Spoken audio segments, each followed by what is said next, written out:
Morning, mighty companions. It's a beautiful day here in sunny Colorado. A few nights ago, I decided to move my bedroom out onto the deck for the third year. Just a little early this year. I don't usually do that till May. But it's been so beautiful here in April that, I did it sooner. Awesome. Recommend it if you have a covered deck. Pull a futon out there and sleep outside with the moon and the stars and the wind and the birds and the owls. Awesome. Great night's sleep. So today, in the Course in Miracles world, we have reached lesson 109. Lesson 109, I rest in God. So open your books with me and let's have a look at what he has to tell us today. We ask for rest today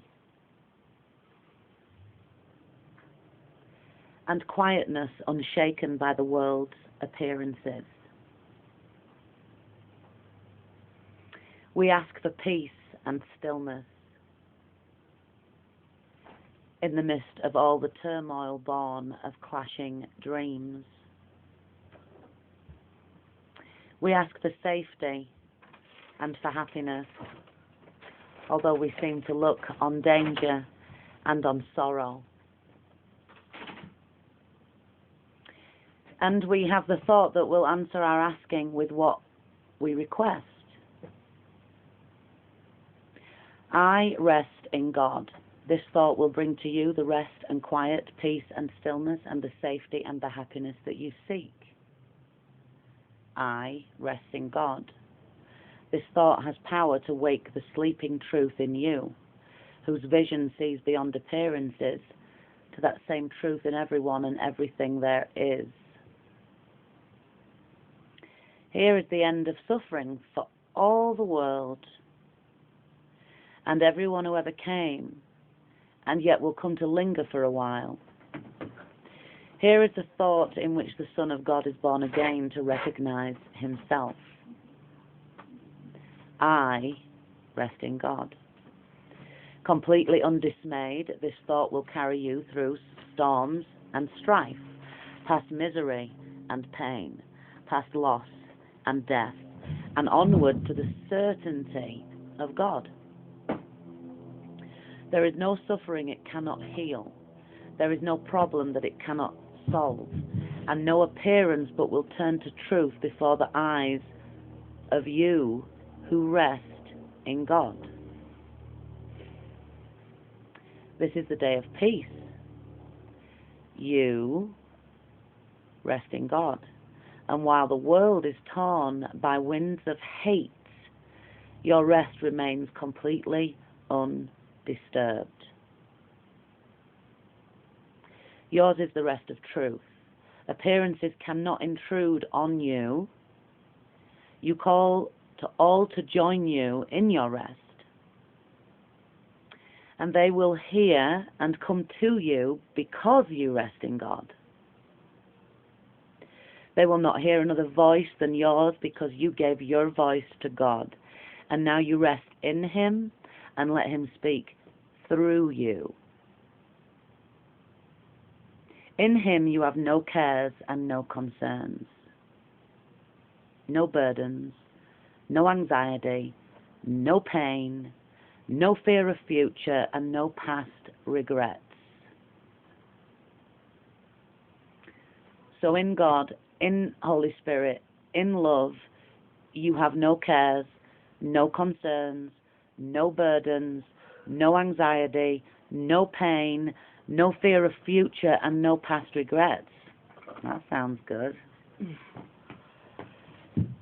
Got a bit of work to do to get there, I think. You've been sleeping out here? Yeah. I can tell. since Sunday night.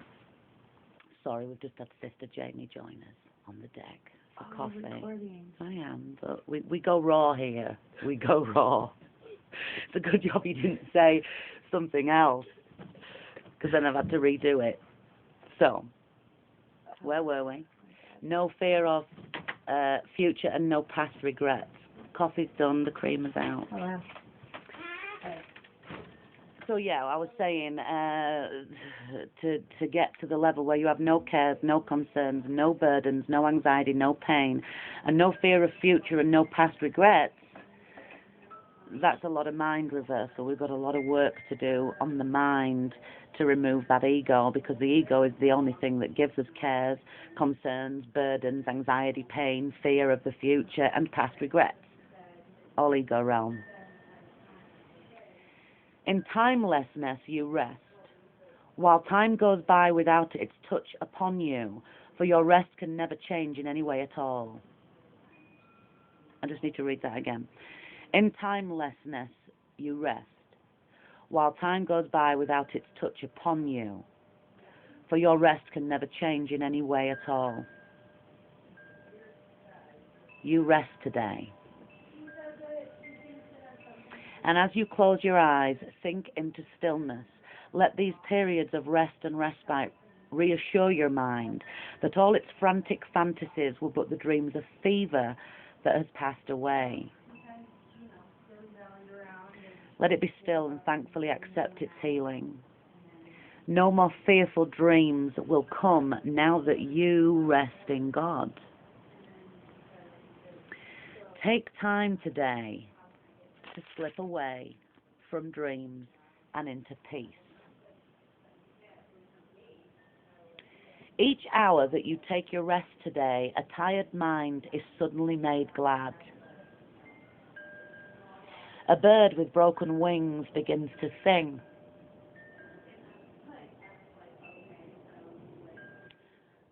Ugh, I love how he writes. He's so beautiful, so poetic. A stream long dry begins to flow again. The world is born again each time you rest. And hourly remember that you came to bring the peace of God into the world, that it might take its rest along with you. With each 5 minutes that you rest today, the world is near awaking, and the time when rest will be the only thing there is comes closer to all worn and tired minds, too weary now to go their way alone. And they will hear the bird begin to sing and see the stream begin to flow again, with hope reborn and energy restored to walk with lightened steps along the road that suddenly seems easy as they go. You rest within the peace of God today and call upon your brothers from your rest to draw them to their rest along with you. You will be faithful to your trust today, forgetting no one, bringing everyone into the boundless circle of your peace, the holy sanctuary where you rest. The holy sanctuary where you rest.